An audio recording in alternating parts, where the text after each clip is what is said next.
Tinanggap ko at ng aking mga kasamaang hermanos y hermanas mayores ang pangangalaga at pangangasiwa sa pagdiriwang ng Flores de Mayo at sa kagalang-galang na imahe ng Mahal na Birhen Purisima, ang mahalimuyak na bulaklak ng sanlibutan.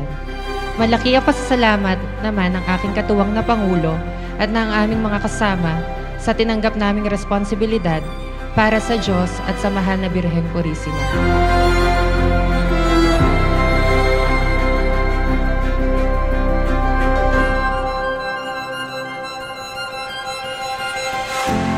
Today, we end 1 month of schooling with Mary.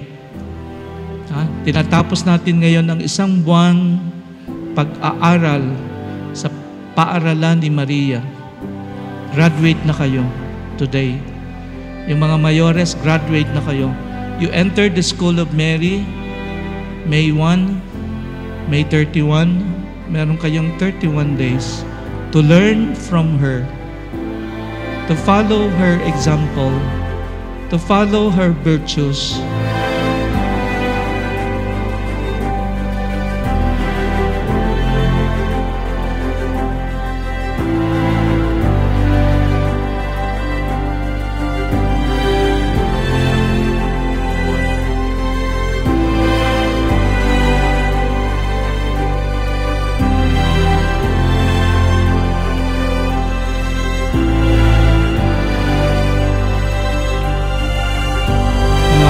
Katulad ng nabanggit ko sa pasimula ng misa, atin ngayong pinagdiriwang ang kapestahan ng pagdalaw ng Mahal na Birhen sa kanyang pinsang si Elizabeth. Nais kong pagnilayan ang makahulugan na pagdalaw na ito ng Mahal na Birhen sa kanyang pinsang si Elizabeth, sapagkat nang dumalaw ang Mahal na Birhen sa pinsan niya, dala-dala niya sa kanyang sinapupunan ang sanggol na si Jesus.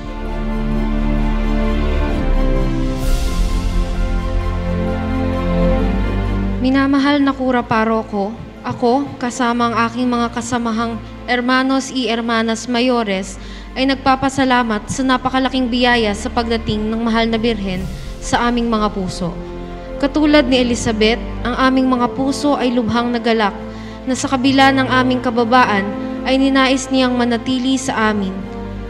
Naging samahan na nagbubuklod sa pagmamahal kay Jesus at sa kaniyang ina. Ngayong dumating na ang takdang panahon upang siya ay ipagdiwang sa Flores de Maria ay pagkakatiwala sa susunod ng mga hermanos y hermanas mayores.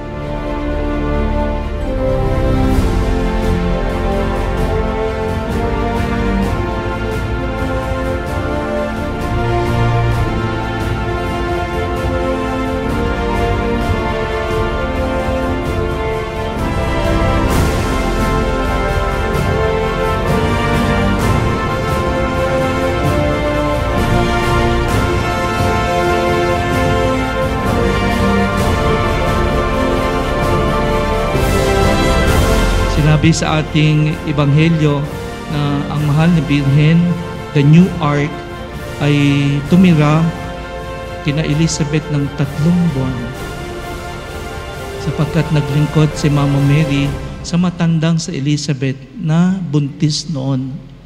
It is a tradition in Israel, pag may buntis kang kamag-anak, yung mga dalaga maglilingkod doon sa buntis mong pinsan. Buntis noon si Elizabeth. Kaya si Mama Mary naglingkod kay Elizabeth ng 3 months.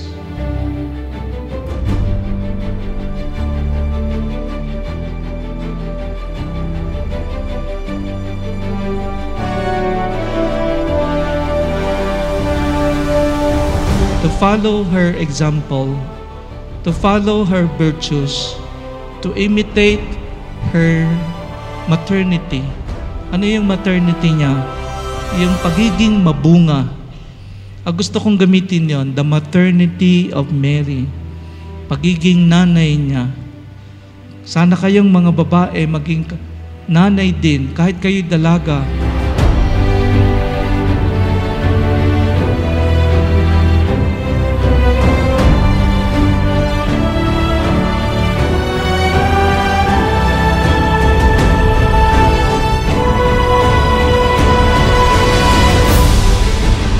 inyo pong lahat, bayan ng Diyos dito sa ating parokya, ang amin pong taus-pusong pasasalamat sa inyong pagsuporta at pagmamahal sa ating mahal na inang si Maria.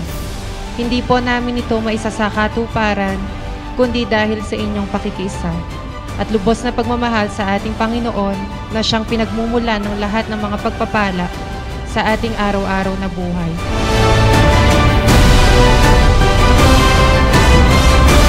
Patuloy po natin ipanalangin ng bawat isa at naway maging handa tayo lagi sa pagtanggap kay Inang Maria at sundan siya sa landas ng kabanalan, pagmamahal at pagmamalasakit sa kapwa. Muli po, maraming salamat po.